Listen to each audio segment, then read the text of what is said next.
Hi friends, இன்றைக்கி நம்ம அடுப்பில்லாத சமையல், அதாவது பச்சைப்புளி ரசம் எப்படி செய்யலான்னு பார்க்கலாங்க. இந்த பச்சைப்புளி ரசம் செய்கிறதுக்கு அதிக டைம் எடுக்காது, சீக்கிரமாக செஞ்சு முடிச்சிடலாம். இது சாப்பிட்றதுக்கு ரொம்பவே டேஸ்ட்டாக இருக்கும். எல்லாத்துக்கும் பிடிக்கிற மாதிரி எப்படி செய்யலான்னு பார்க்கலாம். இப்போ இந்த ரசம் செய்கிறதுக்காக ஒரு லெமன் சைஸ் அளவு புளியை ஊற வச்சுருக்குறாங்க. ஒரு 5 நிமிஷம் போல் நல்லா ஊறிட்டுருக்குது. இப்போ வந்துட்டு 5-6 பல் பூண்டு, 1 டீஸ்பூன் ஜீரகம், 3/4 டீஸ்பூன் அளவு மிளகு சேர்த்துட்டு, நம்ம எப்போதும் போல் சீரக மிளகெல்லாம் கொட்டுவோம்ல, அந்த மாதிரி கல்லில் கொட்டி எடுத்துக்கலாங்க. நீங்கள் மிக்ஸி ஜார் இருந்துச்சுன்னா அதில் கூட கொஞ்சம் கொரகொரப்பாக அரைச்சிக்கலாம். ரொம்ப நைஸாக அரைக்க தேவையில்லை. அதை அரைச்சி வச்சுட்டு ஒரு ஓரமாக இருக்கட்டும். அதுக்கப்புறமா நம்ம ஊற வச்ச புளியை கரைச்சிக்கலாங்க. நம்ம ஊற வச்ச புளியை நல்லா கரைச்சிட்டு அதனுடைய தண்ணி மட்டும் சேர்த்துக்கலாம்.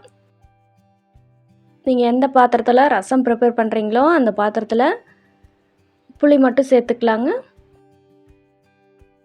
புளி சேர்த்ததுக்கப்புறமா கொஞ்சம் கூட இந்த மாதிரி சக்கையெல்லாம் இல்லாத மாதிரி வெறும் தண்ணி மட்டும் சேர்த்துட்டு, இப்போ நீங்கள் உங்கள் புளிப்புக்கு தகுந்த மாதிரி தண்ணி ஊற்றிக்கலாங்க. அட்ஜஸ்ட் பண்ணிக்கலாம். நீங்கள் ரசம் எந்த அளவு புளிப்பு சாப்பிடுவீங்க அப்படின்னு டேஸ்ட்டு பார்த்துட்டு அந்த அளவுக்கு நீங்கள் தண்ணி சேர்த்துக்கலாம்.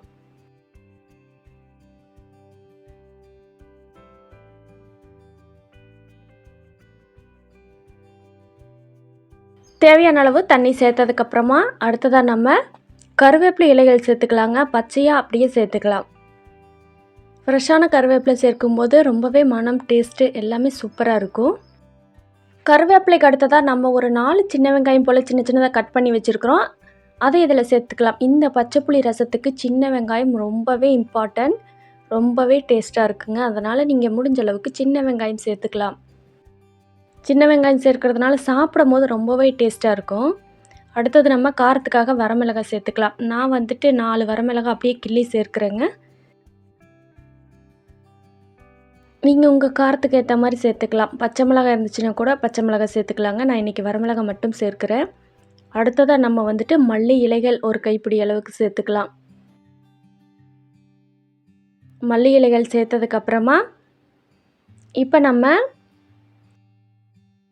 கல்லுப்பு சேர்த்துக்கலாங்க. இந்த ரசத்துக்கு தேவையான அளவு கல்லுப்பு சேர்த்துட்டு, அடுத்ததாக நம்ம தூள் பெருங்காயம் ஒரு 1/4 டீஸ்பூன் அளவுக்கு சேர்த்துக்கலாம். நீங்கள் கட்டி பெருங்காயமாக இருந்துச்சு அப்படின்னா வந்துட்டு நீங்கள் சீரக மிளகெல்லாம் கொட்டுறீங்க இல்லையா, அப்போவே சேர்த்துக்கலாம். பெருங்காயம் சேர்த்ததுக்கப்புறமா இப்போ நம்ம ஏற்கனவே கொட்டி வச்சுருக்கிறோம்ல சீரகம், மிளகு, பூண்டு, அதை எல்லாத்தையும் இதுலேயே சேர்த்துக்கலாங்க. நீங்கள் ரொம்ப நைஸாக கொட்டிட வேண்டாம். ஒன்றும் பாதியமாக கொட்டினீங்கனாலே அந்த பூண்டு, மிளகு, சீரகம் இதில் 3ஐயும் சேர்த்துட்டு நீங்கள் கொட்டினீங்கன்னாவே நல்ல மணமாக இருக்குங்க. இப்போ வந்துட்டு 2 தக்காளி சேர்த்துக்கலாம். தக்காளி நல்லா பழுத்த தக்காளியாக சேர்த்துட்டு, இதுக்கப்புறமா வந்துட்டு நம்ம எல்லாம் நல்லா கரைச்சி எடுத்துக்கணுங்க. அப்போ தான் நம்மளுக்கு வந்துட்டு ரசத்தோட டேஸ்ட்டு வந்துட்டு முழுசாக கிடைக்கும். நீங்கள் எந்த அளவுக்கு நல்லா கரைக்கிறீங்களோ அந்த அளவுக்கு தாங்க ரசம் டேஸ்ட்டாக இருக்கும். அதாவது இந்த தக்காளி, பச்சை வெங்காயம், அந்த பச்சை கொத்தமல்லி இலைகள் அதனுடைய டேஸ்ட் எல்லாம் வந்துட்டு அந்த ரசத்தில் இறங்கிட்டு சாப்பிடும் போது ரொம்பவே டேஸ்ட்டாக இருக்கும்.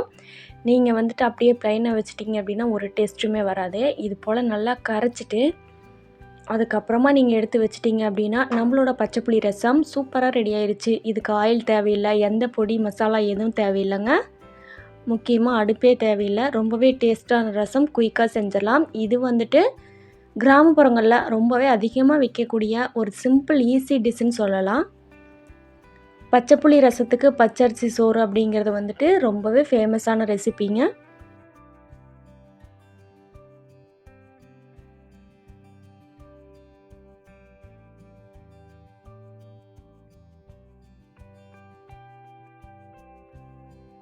அவ்வளோதாங்க. இந்த மாதிரி கரைச்சி எடுத்ததுக்கப்புறமா நம்மளோட ரசம் சூப்பராக தயாராகிடுச்சு. நீங்கள் இப்படியே இது சர்வ் பண்ணலாம். இதே போல் நீங்களும் வீட்டில் செஞ்சு பார்த்துட்டு எப்படி இருந்துச்சுன்னு சொல்லி மறக்காமல் கமெண்ட் பண்ணுங்கள். நம்ம சேனலில் இது போல் ஹெல்த்தியான ரெசிபிஸ் நிறையா இருக்குது. விருப்பப்பட்டீங்க அப்படின்னா செக் பண்ணி பாருங்கள். நம்ம சேனலுக்கு சப்ஸ்கிரைப் பண்ணிவிட்டு இந்த ரெசிபி உங்களுக்கு ரொம்ப யூஸ்ஃபுல்லாக இருந்துச்சு அப்படின்னா நிறைய ஷேர் பண்ணுங்கள், கமெண்ட் பண்ணுங்கள். பக்கத்தில் இருக்கிற ஹை பட்டனையும் கிளிக் பண்ணிக்கோங்க. மீண்டும் ஒரு அடுத்த நல்ல வீடியோவில் சந்திக்கலாம்.